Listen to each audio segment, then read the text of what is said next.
Good morning. Today is 21st December 2016 and we are going to discuss the articles of The Hindu. सबसे पहले हम नज़र डालते हैं कौन कौन से आर्टिकल्स आज हम इस वीडियो में डिस्कस करने जा रहे हैं। तो देखिए यहाँ पर नए रूल्स आए हैं सरकार के कैसे पैसा डिपॉजिट करवाना है। अब बैंक्स के अंदर सिर्फ 10 दिन अब बाकी रह गए हैं। यहाँ पर एंजेला मर्केल से रिलेटेड आर्टिकल है जो कि चांसलर है जर्मनी से। अभी जर्मनी में आपको पता होगा एक टेररिस्ट अटैक हुआ है, तो क्या इसकी रिपरकशंस है उनकी प्रेसिडेंटशिप के ऊपर, उनकी चांसलरशिप के ऊपर। तो ये हम आर्टिकल थोड़ा सा डिस्कस करेंगे, ये भी डिस्कस करेंगे। ये जयललिता से रिलेटेड आर्टिकल है, तो एक पर्सनैलिटी कल्ट की बात है, तो हम ये आर्टिकल नहीं डिस्कस करेंगे क्योंकि इंडिविजुअल के बारे में ये आर्टिकल है और यूपीएससी ऐसे क्वेश्चंस नहीं पूछती। और ये स्मॉल स्केल इंडस्ट्रीज और ऑर्गेनाइज सेक्टर के बारे में आर्टिकल है, काफ़ी इंपॉर्टेंट आर्टिकल है ये जीएस पेपर 3 के लिए, तो हम इसे जरूर डिस्कस करेंगे, अच्छी तरह से डिस्कस करेंगे। यह भी जीएस 3 इन्वायरमेंट के नज़रिए से मैन एनिमल जो कन्फ्लिक्ट हो रहे हैं उससे रिलेटेड आर्टिकल है, इसे भी हम डिस्कस करेंगे। इस आर्टिकल को भी हम डिस्कस नहीं करेंगे क्योंकि ये जो अभी आर्मी चीफ की अपॉइंटमेंट के बारे में है, जिसके बारे में हमने डिस्कस कर लिया है काफ़ी सफिशिएंट पॉइंट्स। तो अब देखते हैं, स्टार्ट करते हैं। देखिए, सरकार ने एक नए रूल्स लाए हैं अब डिमोनेटाइजेशन यानी नोटबंदी के बाद में कि अब बचे हुए 10 दिन में आप कैसे पैसा जमा करा सकते हैं। यानी जिसने भी अभी तक जो पुराने नोट है, पुराने 500 और 1000 के नोट हैं, अभी तक बैंकों में जमा नहीं कराए हैं, सरकार ने अब यह कहा है कि बचे हुए लोगों को यानी बचे हुए जो पैसे हैं उनको सिर्फ एक बार में 5000 से ऊपर पैसा जमा कराया जा सकता है। यानी आपको अगर 5000 से ऊपर पैसा जमा कराना है तो आप उस अमाउंट को सिर्फ एक बार में जमा करा सकते हैं। और उसके बाद भी देखिए, बैंक आपसे ये पूछेगा कि अभी तक आपने पैसा जमा क्यों नहीं कराया। देखिए, 2-3 चीज़ें हैं इसमें। एक तो मैंने आपको बताया कि 5000 जो ऊपर पैसे जमा कराने हैं, इससे ऊपर जो अमाउंट जमा कराना है वो सिर्फ एक बार। ऊपर से जो 2 बैंक ऑफिशियल्स ये पूछेंगे कि इतने लेट आप क्यों हुए। अगर उनको लगेगा कि एक जो रिप्लाई दिया है पैसा जमा कराने वाले ने, यह एक अच्छा रिप्लाई है यानी सब्सटेंस है उनके रिप्लाई में, तो तभी उनका पैसा जमा होगा, अदरवाइज उनका पैसा नहीं जमा होगा बैंक के अंदर में। तो ये देखिए, 2 बैंक ऑफिशियल्स की कमेटी होगी, वो डिसाइड करेगी whether we should allow them to deposit और नॉट। और उसके बाद में देखिए सच एक्सप्रेशन है, जो ये इस तरह की एक्सप्रेशन है उन बंदों पे जो हो एप्लीकेबल नहीं होगी जिन्होंने अभी तक एक बार भी पैसा जमा नहीं कराया बैंक के अंदर में 10 तारीख के बाद में, 8 तारीख को जब डिमोनेटाइजेशन होगा उसके बाद में। यानी कहने का मतलब साफ साफ यही है। देखिए, अगर कई लोग क्या होते हैं, कई लोग किस्तों में पैसा जमा करा रहे हैं। यानी देखिए, जो ये उन जिनके पास में ब्लैक मनी है वो उनको वाइट बनाने की कोशिश कर रहे हैं, तो वो क्या करते हैं इंस्टॉलमेंट्स में, जैसे 10 तारीख से जब ये पैसा जमा कराने की प्रोसेस स्टार्ट हुई थी, 1-1 लाख करके पैसा धीरे धीरे जमा कराते जा रहे हैं और निकालते जा रहे हैं। इस तरह से कई लोग कर रहे हैं। लेकिन कई लोग ऐसे हैं जिनके पास में मान लीजिए 2 लाख रुपए हैं, तो उन्होंने अभी तक एक बार भी पैसा जमा नहीं कराया। उनको लगता है कि अभी भीड़ है, लाइनें लंबी हैं और जब 30 दिसंबर लास्ट डेट है तो उससे पहले जमा करा लेंगे। तो इन लोगों पे जिन्होंने अभी तक एक बार भी पैसा जमा नहीं कराया बैंक के अंदर में, इन पे ये रूल्स एप्लीकेबल नहीं होंगे। सिर्फ उन पे होंगे कि जिन्होंने बार बार पैसा जमा कराया है, यानी पहले भी वो पैसा जमा करा चुके हैं अपने अकाउंट के अंदर। तो बैंक वाले इनसे पूछेंगे कि भाई जब आपने पहले जमा कराया था पैसा तब आपने इकट्ठा क्यों नहीं कराया, अब क्यों करा रहे हो आप। तो इस तरह के क्वेश्चंस बैंक वाले पूछेंगे। तो देखिए उसके बाद भी अब एक और स्कीम सरकार ने चलाई है। इस स्कीम को हमने कल प्रीलिम की वीडियो में डिस्कस किया था, तो दोबारा एक बार इस पर नजर डाल लेते हैं। देखिए, सरकार ने एक प्रधानमंत्री गरीब कल्याण योजना चलाई है। ये किस लिए है? जिनके पास में भी ब्लैक मनी है यानी अनअकाउंटेड मनी है। ब्लैक मनी आपको पता होगा एक ऐसा मनी होता है, ब्लैक मनी, जिस पर टैक्स नहीं दिया होता, यानी सरकार के खातों में वो नहीं होता और जो बैंकों में यानी सरकार के जो इनकम टैक्स है उनकी निगाह में नहीं होता, बैंक की निगाह में नहीं होता, या तो इन पर टैक्स नहीं दिया होता या फिर इलीगल मीन से ये पैसा कमाया होता है। तो जो भी ये पैसा है, सरकार ने कहा कि देखिए आपके पास अगर काला धन है तो आप इस पे कुछ टैक्स दीजिए और कुछ हमारे नॉर्म्स जो हैं वो फॉलो कीजिए, और फिर वो जो आपका काला धन है वो ऑफिशियली वाइट हो जाएगा। तो क्या सरकार के नॉर्म्स हैं इस बारे में? सरकार सबसे पहले तो कहती है कि आपको अपने काले धन पे 30% जो है अनडिस्क्लोज्ड इनकम है, यानी आपने नहीं बताई हुई सरकार को इनकम टैक्स के जो अभी निगाह में नहीं है, सबसे पहले तो आप इस इनकम पे 30% टैक्स दीजिए। आप मान लीजिए अगर आपके पास में 1 लाख रुपए हैं, 1 लाख में तो लगता भी नहीं, वैसे 1 करोड़ मान लीजिए आप, अगर आपके पास 1 करोड़ रुपए हैं जो कि ब्लैक मनी है यानी अनअकाउंटेड है ये मनी, तो सबसे पहले तो 1 करोड़ पे 30% जो है टैक्स देना होगा, यानी 30 लाख तो साफ साफ टैक्स देना होगा सरकार को। उसके बाद में इस पे सरचार्ज भी लगेगा, यानी 1 करोड़ का 30 लाख तो आपने दे दिया टैक्स के रूप में। अब सरचार्ज आपको पता है, सरचार्ज लगता है टैक्स ऑन टैक्स, और यानी ये सरचार्ज टैक्स पे लगता है। तो 30 लाख आपने टैक्स दिया तो 33% इस पे 30 लाख पे कितना हुआ, 9.9 लाख और हो गया। तो देखिए उसके बाद में भी सेस और सरचार्ज में आपको डिफरेंस भी पता होगा, कल हमने प्रीलिम की वीडियो में डिस्कस किया था कि सेस जो होता है वो भी टैक्स ऑन टैक्स होता है, लेकिन सेस एक पर्टिकुलर पर्पज के लिए होता है। जैसे सेस एजुकेशन के लिए है, cess coal energy clean energy के लिए है, और सरचार्ज जो होता है वो भी टैक्स ऑन टैक्स होता है, लेकिन यह किसी भी चीज़ के लिए हम इसे यूज कर सकते हैं, कोई पर्टिकुलर मीन्स डिसाइड नहीं होता गवर्नमेंट के लिए। और अब देखिए यह हो गया 1 करोड़ आपके पास अनअकाउंटेड मनी थी, 30 लाख आपने टैक्स दिया, 9.9 लाख आपने सरचार्ज दिया, इसके बाद में भी 10 लाख आपको देनी होगी पेनल्टी, टैक्स अलग से पेनल्टी अलग से। तो देखिए 10% इस पर पेनल्टी लगेगी तो कितना होगा, 10 लाख हो जाएगा। तो टोटल कितना हुआ, टोटल देखिए 10 लाख यहाँ से देख लीजिए, 30 लाख जो टैक्स देना पड़ा, 9.9 लाख सरचार्ज देना पड़ा, तो टोटल हो गया 50 लाख रुपए। यानी देखिए 1 करोड़ जिसके पास अनअकाउंटेड मनी था, 50 लाख तो चला गया उसका वैसे ही। अब बात आती है बचे हुए 50 लाख। अब सरकार ने एक और कंडीशन रखी है कि जो आपका बचा हुआ पैसा है उसका, यानी टोटल का 25% है, बचे हुए का नहीं, टोटल का 25% है, वो आपको बैंक के अंदर जमा कराना पड़ेगा और 4 साल तक आप उस पैसे को नहीं यूज कर सकते। तो ध्यान से सुनिएगा, 50 लाख तो वैसे खत्म हो गया टैक्स टुक्स देने में। इफेक्टिव टैक्स जो बनकर आया वो 50% था, कहने को 30% था, लेकिन इस पर सरचार्ज भी लगा, पेनल्टी भी देनी पड़ी। तो इफेक्टिव टैक्स निकल के आया 1 करोड़ पे 50 लाख रुपए। उसमें से 1 करोड़ का जो 25% है यानी 25 लाख, वो सरकार ने कह दिया कि वो आपको बैंक में जमा कराना पड़ेगा और आने वाले 4 साल तक आप उसे यूज नहीं कर सकोगे। यानी बचा क्या हमारे पास में, जिसके पास भी अनअकाउंटेड मनी है, 1 करोड़ में से 25 लाख उसके पास में बचे और अब उसे यह यूज कर सकता है। तो यह है प्रधानमंत्री गरीब कल्याण योजना। और ऐसा करने पर अगर कोई बंदा ऐसा करता है तो देखिए वो इनकम टैक्स के दायरे में नहीं आएगा, यानी इनकम टैक्स उससे नहीं पूछेगी कि आपके पास उसके बाद में ऐसा पैसा कहाँ से आया, कुछ भी क्वेश्चन इनकम टैक्स नहीं पूछेगी। लेकिन इसका मतलब यह नहीं है कि अगर वो पैसा इलीगल मीन से कमाया कि कल को बाद में पता लगे कि मैंने तो किडनैपिंग से कमाया था या रोबरी से कमाया था, तो ऐसा नहीं है कि प्रधानमंत्री गरीब कल्याण में आपने पैसा दे दिया तो आप रोबरी से भी छूट गए। तो वो तो कानून के एजेंसीज हैं जो अपना काम करेंगे कि बाद में अगर खुलासा होता है कि इन्होंने ये पैसा था वो इलीगल मीन से कमाया है। इनकम टैक्स बस यह देखेगी, यह नहीं पूछेगी कि उनके आपने टैक्स दिया है कि नहीं दिया, बस इतनी चीज है। अब आगे देख लेते हैं, इसके देखिए काफी तरह के क्रिटिसिज्म हो रहे हैं। कौन कौन से क्रिटिसिज्म है वो हम देख लेते हैं। क्या क्या क्रिटिसिज्म है न्यू रूल्स के। देखिए सरकार ने स्कीम तो चला दी ऐसी वाली कि आप 10 दिन आने वाले 10 दिनों में सिर्फ एक बार 5,000 से ऊपर पैसा जमा करा सकते हैं। लेकिन अब जो कई लोग बेचारे इनोसेंट भी तो हैं जो ये सोचते हैं कि देखिए एक तो ह्यूमन टेंडेंसी है। ह्यूमन टेंडेंसी क्या होती है कि हमेशा डिले करते हैं चीज़ों को, अरे जमा करवा देंगे यार, क्या दिक्कत है, अभी तो टाइम बचा है।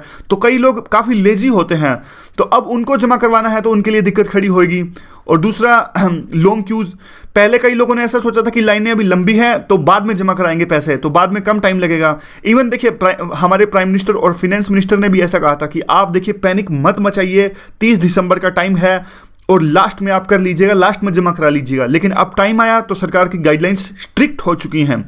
और दूसरा आप देखिए बैंक जो ऑफिशियल्स हैं, बैंक ऑफिशियल्स पे अब बर्डन पड़ जाएगा इस सब चीज़ों से। अब बैंक ऑफिशियल्स का तो काम इतना रहेगा कि अब सबसे पूछेंगे कि 2 बैंकों का जो अपना टाइम स्पेयर करना पड़ेगा कि अब वो पूछेंगे कि आपने पहला क्यों नहीं जमा कराया, तो कम से कम उनका टाइम तो वेस्ट होगा ना, उन पर बर्डन तो एक्स्ट्रा पड़ा ही है।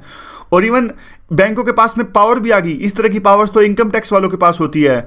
और जो रेवेन्यू डिपार्टमेंट होता है आईबी जो सीबीडीटी या सीबीसी, यानी अभी देखिए इनकम टैक्स में तो सीबीडीटी के पास में ही है, लेकिन टैक्स की पावर्स मेनली रेवेन्यू मिनिस्ट्री के पास होती है।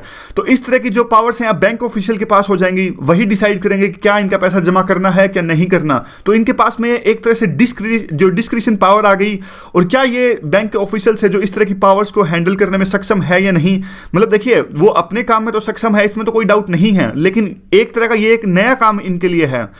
दूसरा इम्प्लीमेंटेशन भी देखिए, हर एक ब्रांच के लिए अलग अलग रूल्स होंगे, यानी हर एक ब्रांच के लिए एचडीएफसी कहेगा नहीं जो ये बात कर रहे हैं, जो ये रिप्लाई कर रहे हैं हमारे हिसाब से सही है, एसबीआई कहेगा कि नहीं नहीं जो ये रिप्लाई कर रहे हैं हम इससे सफिशिएंट नहीं है। तो हर एक जो ब्रांच है उनका इवन अलग अलग बैंकों के अंदर भी और इवन एचडीएफसी के भी जो डिफरेंट ब्रांचेज हैं उनके अंदर भी अलग अलग रूल्स होंगे, अलग अलग रिप्लाई वो देंगे, अलग अलग रिएक्शन होगा। तो ये तो देखिए आर्बिट्ररी प्रोसेस हो जाएगी पूरी की पूरी।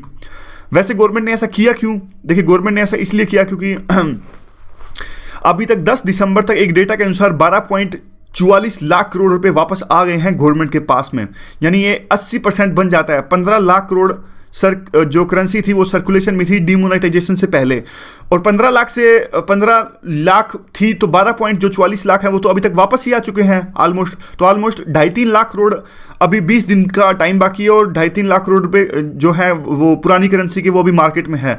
तो अब देखिए अगर ये पूरा का पूरा ही वापस आ गया तो क्या होगा, फिर तो सरकार की देखिए बेइज्जती हो जाएगी, क्योंकि सरकार ने चलाई ये स्कीम इसलिए थी क्योंकि सरकार को लग रहा था कि जो 3-4 लाख करोड़ रुपए है या फिर 5 लाख करोड़ रुपए वापस नहीं आएंगे, क्योंकि वो ब्लैक मनी था। लेकिन अब तो हर कोई जो है इतना ज़्यादा अगर अमाउंट वापस आ गया तो एक तरह से सरकार की किरकिरी हो जाएगी, इसलिए सरकार जो है वो स्ट्रिक्ट गाइडलाइंस यहाँ पे अपना रही है, ऐसा कहना है एडिटोरियल का। ये एडिटोरियल का व्यू है ये। अब देखिए फिनेंस मिनिस्ट्री ने पहले ये सजेस्ट किया था कि डबल काउंटिंग हो गई होगी इसलिए इतना ज़्यादा फिगर आ रहा है, लेकिन बाद में पहले उन्होंने कहा कि 2.5 लाख तक के जो अमाउंट है उसमें किसी तरह की स्क्रूटनी नहीं होगी, लेकिन अब उन्होंने कहा कि हर तरह के अकाउंट की स्क्रूटनी होगी, क्योंकि सरकार को कहीं ना कहीं ऐसा लगता है कि लोग एक यू कैन से दैट एक सिग्निफिकेंस अमाउंट में सफल हो पाए हैं अपने ब्लैक मनी को भी जमा करवाने में बैंक में। तो अब काम बाकी रह जाता है इनकम टैक्स डिपार्टमेंट का यह देखे कि कौन कौन से अकाउंट में ब्लैक मनी जमा हो चुका है, उनकी छानबीन करे और आगे यू कैन से दैट जो कल्प्रिट्स हैं उनको पकड़े। तो ये सारा आर्टिकल था। कहाँ ये आर्टिकल इंपॉर्टेंट है, देखिए डायरेक्ट क्वेश्चन इसमें नहीं आएगा। मैंने ये आर्टिकल क्यों डिस्कस किया, क्योंकि एथिक्स और एप्टीट्यूड के लिए ये आर्टिकल काफ़ी इंपॉर्टेंट हो सकता है। और देखिए क्यों इंपॉर्टेंट हो सकता है, इसमें काफ़ी तरह के व्यूज़ है। यहाँ पे देखिए ये ह्यूमन की डायमेंशन ऐड की गई कि लाइनें लंबी थी, तो एक एटीट्यूड, साइकोलॉजी, और यहाँ पे सरकार का व्यू सामने आया, सभी स्टेक होल्डर्स का व्यू यहाँ पे सामने निकल के आया। तो कल को हम केस स्टडी अगर हैंडल करते हैं तो इस तरह का आर्टिकल काफ़ी इंपॉर्टेंट होता है। तो ह्यूमन एटीट्यूड इसमें डिस्कस किया गया, इमोशनल इंटेलिजेंस भी आप कह लीजिए, मतलब काफ़ी कुछ इसमें डिस्कस हुआ है एथिक्स की केस स्टडी के लिहाज से। प्रीलिम के लिए यहाँ पे एक क्वेश्चन बनता है कि प्रधानमंत्री गरीब कल्याण जो योजना है वो कौन सी मिनिस्ट्री के अंदर आती है, तो इसका रिप्लाई आपको देना है। जो अगली न्यूज़ है देखिए वो क्यों इंपॉर्टेंट है। ये इतनी इंपॉर्टेंट न्यूज़ तो नहीं है, फिर भी थोड़ी सी हम इसको डिस्कस करेंगे। ये क्या कहती है, देखिए आपको पता होगा, देखिए सीरिया में क्राइसिस है, इराक में क्राइसिस है। तो जब भी ये सीरिया इराक में क्राइसिस होते हैं तो देखिए यहाँ से जो है एक तरह से क्या होता है, एक माइग्रेशन क्राइसिस पैदा होता है यूरोप की तरफ में। पिछले दिनों में काफ़ी सुर्खियों में था, और यहाँ से मिडल ईस्ट यानी जो अफ्रीका की जो ऊपर की कंट्रीज़ हैं या फिर जहाँ भी क्राइसिस है वहाँ से लोग जाने की कोशिश करते हैं यूरोप की तरफ में। क्यों जाने की कोशिश करते हैं, तो क्योंकि उनको लगता है कि यूरोप जो है वो ज़्यादा प्रोस्पर्स है और यहाँ पे इनको जो है रोजगार के साधन मिलेंगे, रहने की अच्छी सुख सुविधाएं मिलेंगी, इसलिए वो यूरोप की तरफ अग्रसर होते हैं। लेकिन यूरोप के काफ़ी कंट्रीज माइग्रेशन को लेकर काफ़ी यू कंसिडर संजीदा हैं और कंजर्वेटिव हैं, वो नहीं चाहते। आज का जो यूरोप है वो पहले का यूरोप नहीं है, और पहले जैसे यूरोप वाले कहते थे कि हमारे पास वैल्यूज़ हैं, हम इक्वल अपॉर्चुनिटी देते हैं, कोई भी हो चाहे किसी भी धर्म का हो, लेकिन आजकल ऐसा नहीं है। कुछ कंट्री क्या है वो बहुत ज़्यादा कंजर्वेटिव हैं, वो कहते हैं कि अगर बाहर से जो माइग्रेशन करके लोग आए या फिर इमिग्रेंट्स आए तो वो हमारे रिसोर्सेज को खा जाएंगे, इस तरह की वो बात सोचते हैं। तो यही हुआ, इसकी थोड़ी टाइमलाइन डिस्कस करते हैं। देखिए जो यहाँ से थे, जो सीरिया वगैरह से माइग्रेंट्स गए यूरोप की तरफ में, यूरोप के कई कंट्रीज जैसे हंगरी वगैरह ने इनको कहा कि नहीं, आप हमारे देश में वेलकम नहीं हो और आप जाइए कहीं और जाइए। एंजेला मर्केल जो कि चांसलर हैं जर्मनी की, इन्होंने कहा ठीक है भाई आ जाओ, आप हमारे कंट्री में आ जाइए। काफ़ी विरोध हुआ, ये इन्हीं की कंट्री में इस बात का काफ़ी विरोध हुआ। इनको लगा कि हमारी जॉब्स, हमारी सिक्योरिटी खतरे में पड़ जाएगी, आप क्यों आने दे रहे हैं इनको। तो और इससे सिक्योरिटी ऐसे, क्योंकि देखिए इनमें से कुछ लोग रेडिकल्स निकलेंगे और बाद में बॉम्ब ब्लास्ट करेंगे। और अब क्या हुआ, एंजेला मर्केल्स ने कहा नहीं, हम वैल्यूज़ वाले देश हैं, हम इनको नहीं रोकेंगे और हमारे देश में इनको शरण देंगे। लेकिन अब क्या हुआ रिसेंट में एक बॉम्ब अटैक हो गया, बॉम्ब अटैक नहीं, टेरर स्ट्राइक हुआ बर्लिन में, जिसमें से 12 लोगों की जान गई। तो इससे क्या होता है, इससे तो देखिए जो लोग पहले ये विरोध कर रहे थे कि नहीं आप इनको मत आने दीजिए, अब इनका स्टांस ज़्यादा स्ट्रॉन्ग हो गया है। अब जो थे, यानी एंजेला मर्केल की जो पहले बात थी वो कह रही थी कि हमारा देश एक वैल्यूज़ का देश है, उस जो उनका इंस्टांस था, उनका जो एक यू कैन से दैट एक स्टैंड था, उसको ठेस पहुंची है। अब एंजेला मर्केल जो है 4th टर्म का इलेक्शन लड़ने जा रही है। तो और भी देखिए इसके अलावा भी काफ़ी इश्यूज जो है उनके लिए कंट्रोवर्शियल होंगे। तो ज़्यादा इंपॉर्टेंट नहीं है, बस थोड़ा सा ब्रीफ में हम इसे डिस्कस करते हैं। एक तो उनकी जो इमिग्रेंट्स पॉलिसी है वो भाई जो इन्होंने पहले कहा कि हमारे देश में वेलकम है, और जो अपोजिशन पार्टीज थे उन्होंने इसका विरोध किया था, जो राइट फंडामेंटलिस्ट वहाँ पर हैं। और जीनोफोबिया वहाँ पर जर्मनी और जो काफ़ी यूरोपियन कंट्रीज़ में आजकल जीनोफोबिया मतलब बाहर के देशों से यू कैन से दैट एक फोबिया, जीनो मतलब फॉरेनर से फोबिया, इस तरह का कुछ है। और यूरोपियन का बेल आउट, देखिए यूरोपियन यूनियन के जब इश्यूज थे तो कि जर्मनी ने एक सहायता प्रोवाइड की थी ग्रीस को, तो इसका भी काफ़ी विरोध हुआ था कि लोग कह रहे थे कि आपने ग्रीस को इतना सारा पैसा दे दिया, और ग्रीस तो एक डूबने वाला कंट्री है और पिग्स कंट्री में ही आता है, और ग्रीस है इन्होंने अपना जो पैसा है संभाल के नहीं रखा और बेकार की पॉलिसी से, यानी जो भी स्थिति आज ग्रीस के अंदर उसका जिम्मेदारी खुद है ग्रीस वाले, तो आप क्यों पैसा दे रहे हैं ग्रीस को। इस बात का भी मर्कल ने भी पैसा दिया उनको। मर्कल ने कहा कि देखिए यूरोपियन यूनियन को संभाल के रखने के लिए उनको पैसा देना जरूरी है, उनको बेल आउट करना जरूरी है, और सेंट्रिस्ट अप्रोच। तो ये 4-5 चीज़ें हैं, हमारे लिए ज़्यादा इंपॉर्टेंट है नहीं, तो आगे हम बढ़ते हैं। देखिए आगे का जो आर्टिकल है काफ़ी इंपॉर्टेंट आर्टिकल है, स्मॉल स्केल इंडस्ट्रीज का ये आर्टिकल है। सॉरी, हुआ क्या, देखिए स्मॉल स्केल इंडस्ट्रीज कौन सी होती हैं। स्मॉल स्केल इंडस्ट्रीज वो होती हैं, देखिए जिनके एक फिक्स्ड अमाउंट होता है, छोटा प्लांट होता है, फिक्स्ड अमाउंट होता है, फिक्स्ड इनकम होती है। अब देखिए आजकल शायद 1 करोड़ है, ये चेंज होती रहती है, तो आप इसे चेक कर लीजिएगा आजकल अमाउंट कितना है।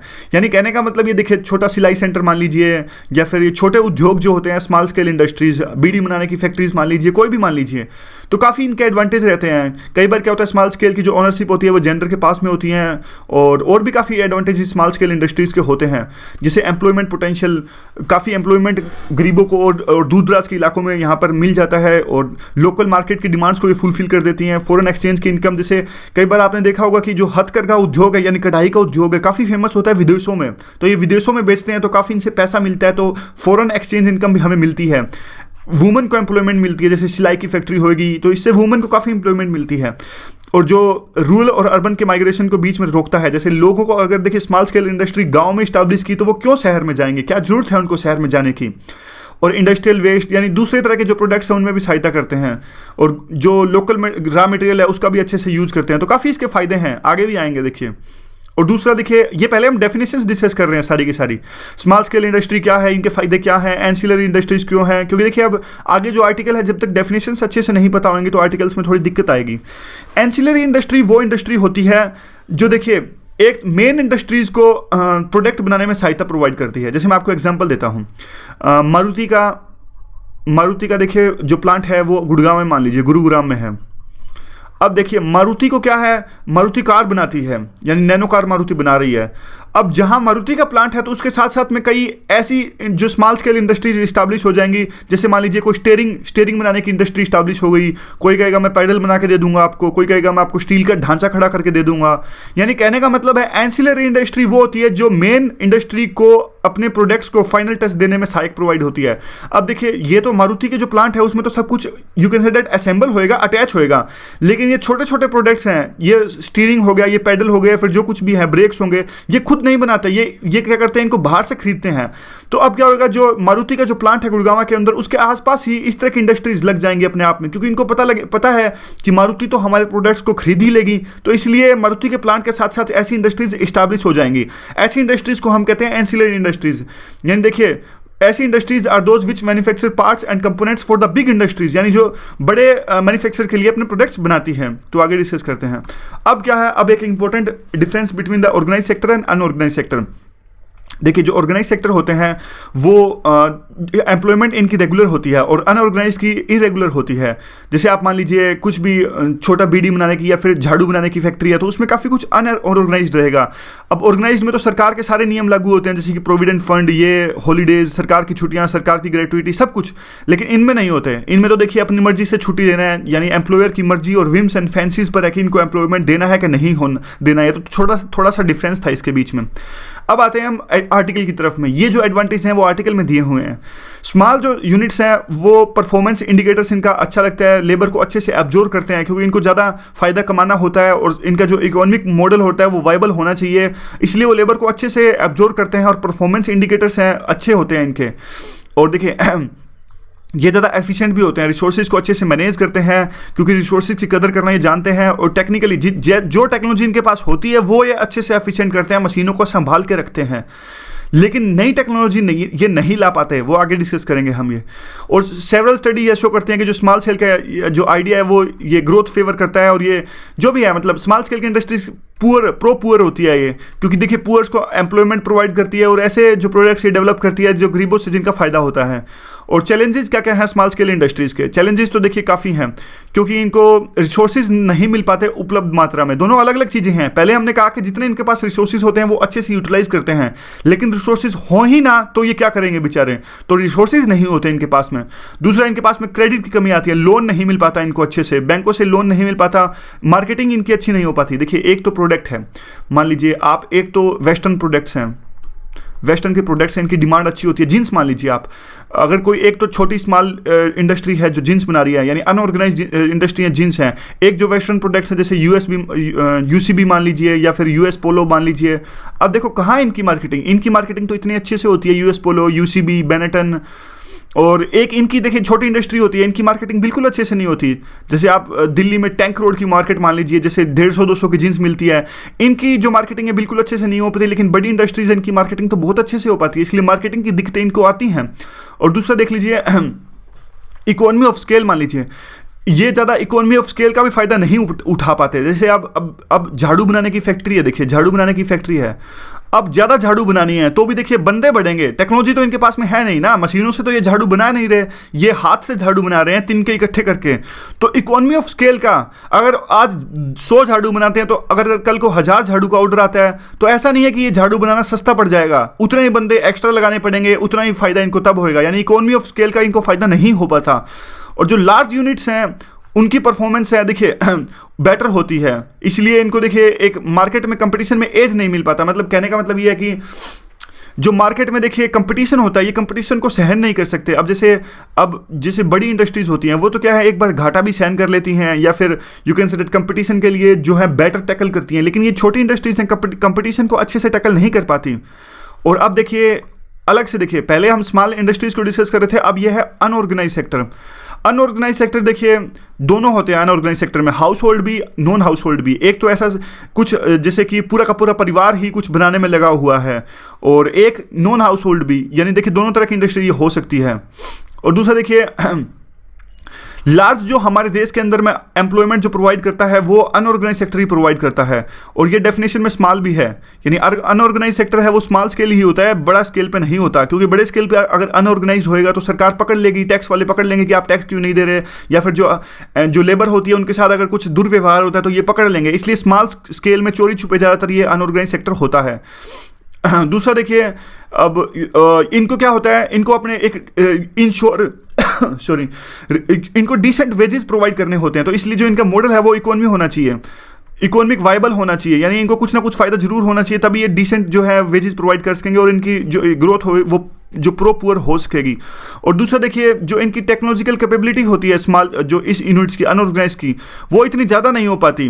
और इनको देखिए इसलिए ज़रूरी है कि इनकी टेक्नोलॉजिकल कैपेबिलिटी इतनी होनी चाहिए कि एक चैन में इस्टाब्लिश हो जाएं, ताकि अपने प्रोडक्ट्स को एक रीजनल लेवल पर और नेशनल लेवल पर हो जाएं, इतनी इनकी टेक्नोलॉजी कैपेबिलिटी होनी चाहिए। अब दोनों डिस्कस कर लेते हैं थोड़ा, अनऑर्गेनाइज सेक्टर वर्सेज में ऑर्गेनाइज सेक्टर, दोनों की क्या क्या देखिए कौन ज़्यादा ऊपर रहता है, कि कौन ज़्यादा कैपेबल है, किन पैरामीटर्स पर हम डिस्कस करने जा रहे हैं। देखिए एक तो है टेक्निकल एफिशिएंसी, टेक्निकल एफिशिएंसी किसकी ज़्यादा होती है, और दूसरी है कि जो प्रोडक्ट्स होती है यानी इनपुट को आउटपुट में कन्वर्ट कर पाने में कौन ज़्यादा सक्षम है, कौन ज़्यादा सक्सेसफुल है।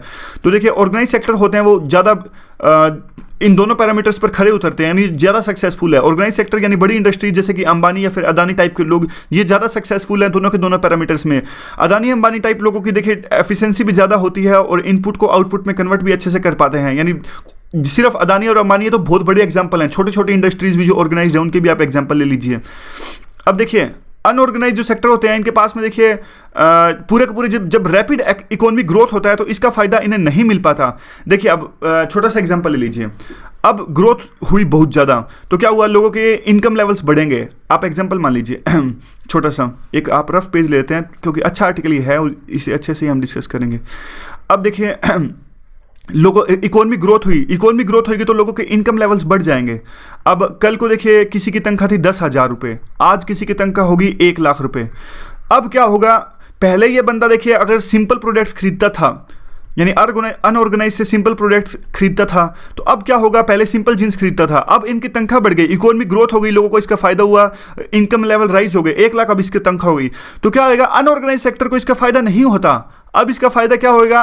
इसका फ़ायदा होएगा अब ऑर्गेनाइज सेक्टर को, क्योंकि अब देखिए ये बड़े वेस्टर्न प्रोडक्ट्स खरीदने लग जाएंगे, फिर हमारे इंडिया की बड़ी जो ब्रांड है वो खरीदने लग जाएंगे। तो ये इनकी जो डिमांड्स हैं, जींस हैं, वो अब ये ब्रांडेड खरीदने लग जाएंगे, अनऑर्गेनाइज सेक्टर से जींस नहीं खरीदेंगे। एक छोटा सा एग्जांपल ले लेते हैं। अब देखिए पहले अगर तनख्वाह थी किसी बंदे की 10,000 रुपये, अब बढ़कर तनख्वाह हो गई 1 लाख रुपये। पहले तो देखिए वो झाड़ू से काम चलाते थे, झाड़ू खरीद लेते थे घर की साफ सफाई के लिए। अब जबकि तनख्वाह 1 लाख हो गई तो ये वैक्यूम क्लीनर खरीदेंगे। तो एक तरह से कहने का मतलब ये है, जब भी इकोनॉमी ग्रोथ होती है, फिर इनकम लेवल्स बढ़ते हैं, तो इसका फायदा क्या होता है? इसका फायदा नहीं हो पाता अनऑर्गेनाइज सेक्टर को, और ऑर्गेनाइज सेक्टर इसका फायदा ज़्यादा उठा लेते हैं। और क्या क्या क्या डिसएडवांटेज हो सकते हैं अनऑर्गेनाइज सेक्टर के, तो यहाँ पे ये देख लेते हैं। ये इनकम वाला तो फैक्टर हमने डिस्कस कर ही लिया। और जो एंसिलरी इंडस्ट्रीज हैं, जो जिसका फायदा देखिए अनऑर्गेनाइज सेक्टर को होना चाहिए था, उसका फायदा भी ज़्यादा ऑर्गेनाइज सेक्टर को ही होता है। और देखियो कि क्यों होता है ऐसा, क्योंकि देखिए ये सारी की सारी एंसिलरी इंडस्ट्रीज जो होती हैं उसमें इंटरमीडिएटरीज होते हैं। यानी देखिए जैसा हमने पहले डिस्कस किया था कि आजकल बड़ी इंडस्ट्रीज क्या करती हैं, अपने आप से लेबर को हायर नहीं करती, थर्ड पार्टी से अपने फैक्ट्री के लिए लेबर मंगा लेती हैं, क्योंकि इनको पता है कि अब हम लेबर हायर करेंगे तो हम तो ऑर्गेनाइज्ड हैं, हमें तो सारा हिसाब देना पड़ेगा गवर्नमेंट को। तो ये क्या करते हैं, खुद से हायर ना करके एक कॉन्ट्रैक्ट दे देते हैं थर्ड पार्टी को। थर्ड पार्टी ही सभी तरह की लेबर को हायर करती है और वो अनऑर्गेनाइज्ड आप उसे कह सकते हैं। तो आजकल इस तरह की चीज़ें हो रही हैं। सॉरी। और जो इंफ्रास्ट्रक्चर का लेवल है, इंफ्रास्ट्रक्चर का लेवल का भी अब ज़्यादा फायदा हो नहीं पाता अनऑर्गेनाइज सेक्टर को। अब देखिए इंफ्रास्ट्रक्चर मतलब शहर में देखिए पुल बना दिए, ब्रिज बना दिए अच्छे, और अच्छे ज़्यादा यू कैन से दैट शहर में और भी अच्छी फैसिलिटीज़ उपलब्ध हो गई, इंटरनेट कनेक्टिविटी अच्छी हो गई। तो ऐसा क्या है, देखिए इस तरह के इंफ्रास्ट्रक्चर का ज़्यादा फायदा ऑर्गेनाइज सेक्टर को ना हो गए, अनऑर्गेनाइज सेक्टर को ना हो गए, ऑर्गेनाइज सेक्टर को ही होता है। अब देखिए आप कोई भी और भी एग्जांपल लीजिए, काफ़ी सारे एग्जांपल हैं। जैसे अब देखिए छोटे स्मॉल स्केल चाय की फैक्ट्री है, स्मॉल स्केल चाय की फैक्ट्री है, या फिर अनऑर्गेनाइज है ये। अब शहरों में ज़्यादा इंफ्रास्ट्रक्चर बढ़ता है, अगर दूर दराज के गांव में ये चाय की फैक्ट्री है तो इसका ज़्यादा फायदा इंफ्रास्ट्रक्चर बढ़ने का चाय की फैक्ट्री को नहीं होएगा। तो ऐसा इनका कहना है कि अगर इंफ्रास्ट्रक्चर हमारे देश में डेवलप होता है तो इसका भी ज़्यादा फायदा ऑर्गेनाइज सेक्टर यानी अंबानी अदानी टाइप लोग ले जाते हैं, और छोटे अनऑर्गेनाइज सेक्टर को इंफ्रास्ट्रक्चर बढ़ने का फायदा नहीं हो पाता। और कौन कौन से चैलेंजेस हैं? बहुत चैलेंजेस हैं इसके। तो काफ़ी एक इंपॉर्टेंट टॉपिक ही हमारा तैयार हो जाता है इस आर्टिकल से। एक ये है कि अनऑर्गेनाइज सेक्टर जो एक स्मॉल स्केल लोकल नीड्स को ही ये फुलफिल करता है, और बड़े लेवल पर ये अपनी जो मार्केट की नीड्स को फुलफिल नहीं कर पाता। क्योंकि देखिए इनके पास में क्या होता है, रोड लेंथ ही। अब देखिए हम कहते हैं कि इंफ्रास्ट्रक्चर का फ़ायदा नहीं होता अनऑर्गेनाइज सेक्टर को, इनको लेकिन एकमात्र जो इंफ्रास्ट्रक्चर का फायदा होता है छोटा सा रोड लेंथ का इनको फायदा होता है। अगर जब भी देखिए दूर दराज के इलाकों में, गांव में अगर कोई अनऑर्गेनाइज्ड फैक्ट्री है तो क्या होगा, आप पोल्ट्री फार्म मान लीजिए, अनऑर्गेनाइज कोई पोल्ट्री फार्म है, तो देखिए अगर रोड अच्छे हैं उनके आसपास तो बस एकमात्र फायदा इनको यह होता है। एक दो और भी होते हैं वैसे जो हम बात करेंगे आगे, जैसे इलेक्ट्रिसिटी कनेक्शन मान लीजिए, ये सब मान लीजिए देखिए। लेकिन क्या कहने का मतलब ये है कि इनके लिए छोटा मोटा इंफ्रास्ट्रक्चर चाहिए, कोई बहुत ज़्यादा इंफ्रास्ट्रक्चर बड़ा नहीं चाहिए। अब कोई दूर दराज के इलाकों में देखिए मुर्गा फार्म है, पोल्ट्री फार्म है, तो इनके लिए तो बस अच्छा यही है कि एक हमारे आसपास के जो रोड है, वो सड़क है, वो अच्छी हो जाए ताकि हम अपने प्रोडक्ट्स आसानी से दूसरे सेक्टर की तरफ पहुँचा सकें। तो ऐसा ही इनका कहना है। अब सजेशन क्या क्या है, देखिए सजेशन तो आपको पता ही होगा कि पॉलिसी मेकर्स को बढ़िया इनके लिए पॉलिसी बनानी चाहिए, क्योंकि इतनी ज़्यादा एम्प्लॉयमेंट ये अनऑर्गेनाइज सेक्टर देता है और डिमांड्स को फुलफिल करता है। तो देखिए एक इंप्रूवमेंट होनी चाहिए, प्रोडक्ट जो क्वालिटी है उसकी तरफ इनको ध्यान देना चाहिए। क्योंकि देखिए आजकल क्या है, जब भी इकोनॉमिक ग्रोथ होती है, फिर इनकम लेवल राइज करते हैं, तो प्रोडक्ट की जो क्वालिटी है वो बहुत ज़्यादा इंपॉर्टेंट है।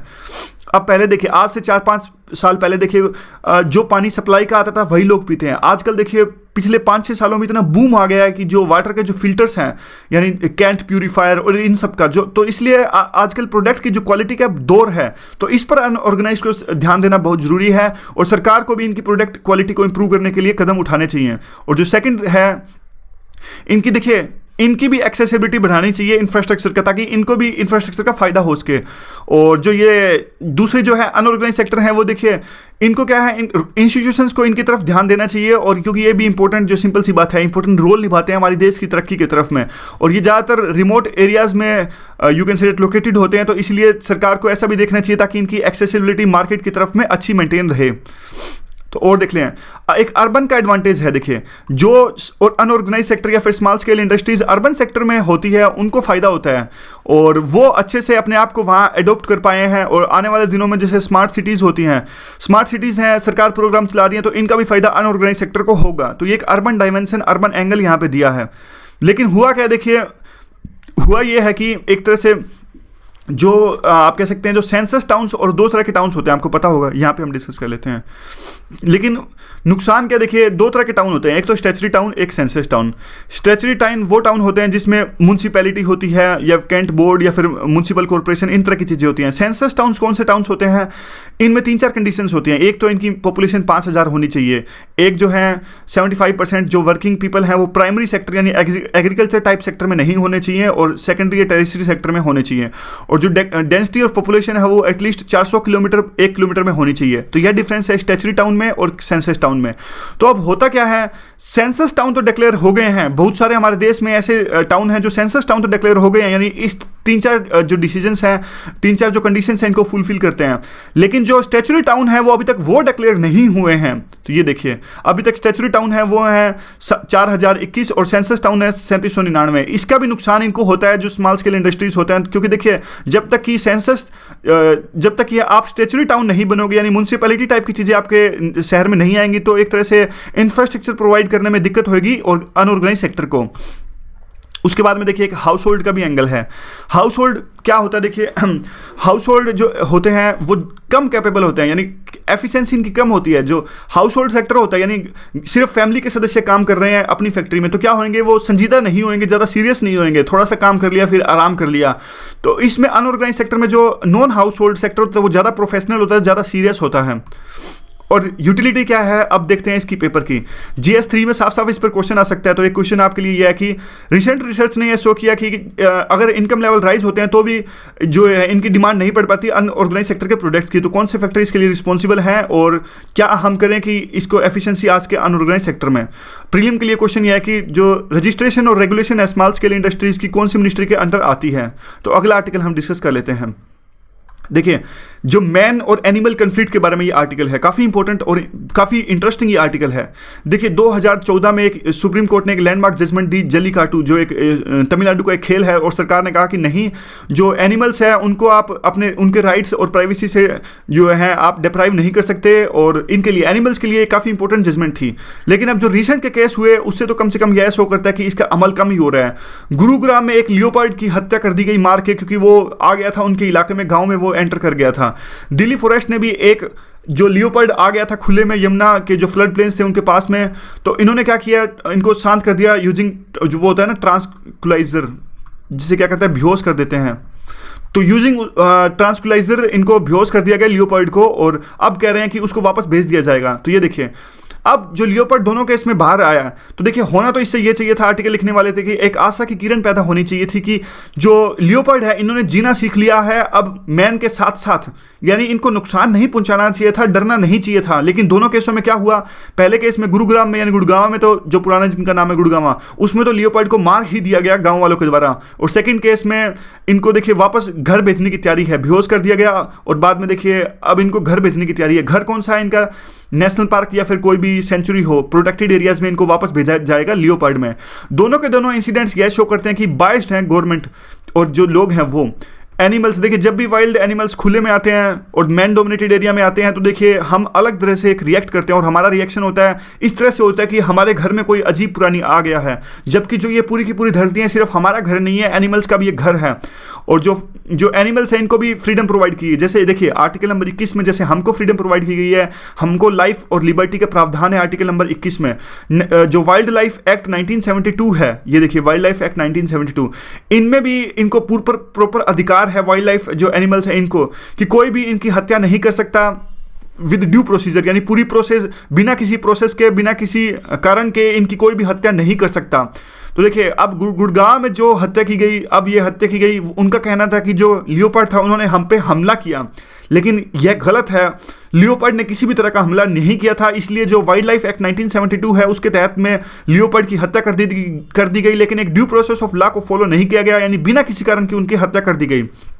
अब देखिए बात यह है कि ड्यू प्रोसेस ऑफ लॉ तो हमारे देश में you can see that human beings में भी अच्छे से फॉलो नहीं करते, तो क्या तो ये एनिमल्स के केस में फॉलो करेंगे। तो देखिए कई सारे केस हमारे सामने आते हैं, जैसे आप कस्टोडियल डेथ मान लीजिए, फेक एनकाउंटर मान लीजिए, इन सब केसेस में ह्यूमंस के साथ भी अत्याचार होता है। तो एनिमल्स की तो आप बात ही छोड़ लीजिए कि कितना इनके साथ में अत्याचार होता है, और बहुत ज़्यादा ये थ्रेटेंड है, पोचिंग का सामना इनको करना पड़ता है, इनका हैबिटेट लगातार से लॉस हो रहा है। तो आगे देखते हैं इसका तो इनके नेचुरल होम्स कौन से हैं? तो दिल्ली गवर्नमेंट ने बात कही कि इनको भेज दिया जाए इनके नेचुरल होम्स में। देखिए अब दिल्ली गवर्नमेंट ने एक ऐसा डिसीजन लिया, उन्होंने जैसे ही वो लियोपर्ड सामने आया तो उन्होंने एक बात उन्होंने सोच ली कि या तो ये जो नेशनल पार्क है हरियाणा वहाँ से आया होगा, या फिर हस्तिनापुर जो वाइल्ड लाइफ सेंचुरी है उत्तर प्रदेश से वहाँ से निकल कर आया था। और डोमिनेटेड आइडिया यही है कि जो इनका जो घर होता है वो वाइल्ड एनिमल्स का, तो यह तो देखिए प्रोटेक्टेड एरिया होता है और इनको रेस्क्यू करके वहीं वापस भेज देना चाहिए प्रोटेक्टेड एरियाज़ के अंदर में। लेकिन ऐसा क्यों ऐसा कहा जाता है कि जो इनका घर है वो सिर्फ प्रोटेक्टेड एरियाज है, क्यों इनका घर बाकी एरिया नहीं है? और देखिए अगर ऐसी ही बिहेवियर किया जाता है जो फॉरेस्ट में जो ट्राइबल्स हैं उनके साथ में, ट्राइबल्स को ऐसा कहा जाता है कि आपका घर तो देखिए शहरों में है, गांव में है, आप क्यों जंगलों में रहते हो, तो आप अपने घर में जाइए। तो देखिए यानी ट्राइबल्स को यूं कहते हैं कि आप अपने घर में इंसानों के साथ जाकर रहिए, आप जानवरों के साथ क्यों रह रहे हैं? और जानवरों को यूं कहा जाता है कि आप यहाँ क्यों रह रहे हैं, आप जंगल में रहिए। इस तरह की बात ये कह रहे हैं कि को एग्जिस्ट भी कर सकते हैं। तो देखिए वाइल्ड लाइफ एक्ट 1972 है, उसके बारे में थोड़ा सा डिस्कस कर लेते हैं। वाइल्ड लाइफ एक्ट जो है वो फर्क नहीं करता दोनों एनिमल्स के बीच में, चाहे वो वाइल्ड एनिमल्स है या पेट एनिमल्स है। और एक तरह से जो वाइल्ड लाइफ एनिमल्स हैं वो गवर्नमेंट की प्रॉपर्टी नहीं है और ना ही वो किसी प्राइवेट की प्रॉपर्टी है, प्राइवेट पर्सन की प्रॉपर्टी है। तो इनको जब मारा जाता है तो इनको प्रॉपर प्रोसीजर के साथ ही मारा जाना चाहिए, और जो कि डिसाइड करेगा chief wild life warden act. तो इस तरह का जो है वो वाइल्ड लाइफ एक्ट 1972 है। तो वे फॉरवर्ड क्या होना चाहिए, यानी सोल्यूशन क्या निकलते हैं?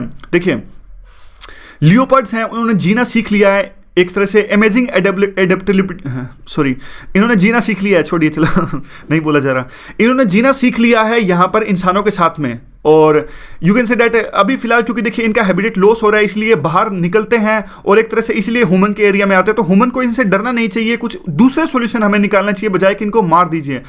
और एक तरह से इन्होंने अपने साहस का परिचय दिया कि ये बाहर निकल के आते हैं और इंसानों के एरिया में रहने की कोशिश करते हैं, बजाय कि स्टेट स्पॉन्सर्ड किलिंग के हमें दूसरे रास्ते सोचने चाहिए। और हमें रिकॉग्नाइज करना चाहिए कि इस चीज़ को कि जो वाइल्ड एनिमल्स हैं वो सिर्फ फ्री पैदा ही नहीं हुए, और इनको देखिए फ्री रहने का भी अधिकार है, जैसा ह्यूमंस को है इनको भी फ्री रहने का अधिकार है और फ्रीडम इनको भी है।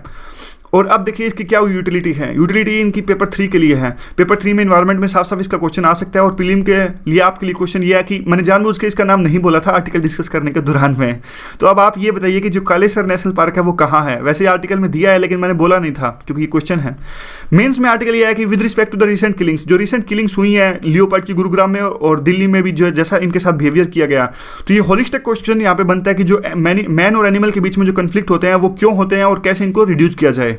तो आज के डिस्कशन में बस इतना ही। Thanks very much for discuss.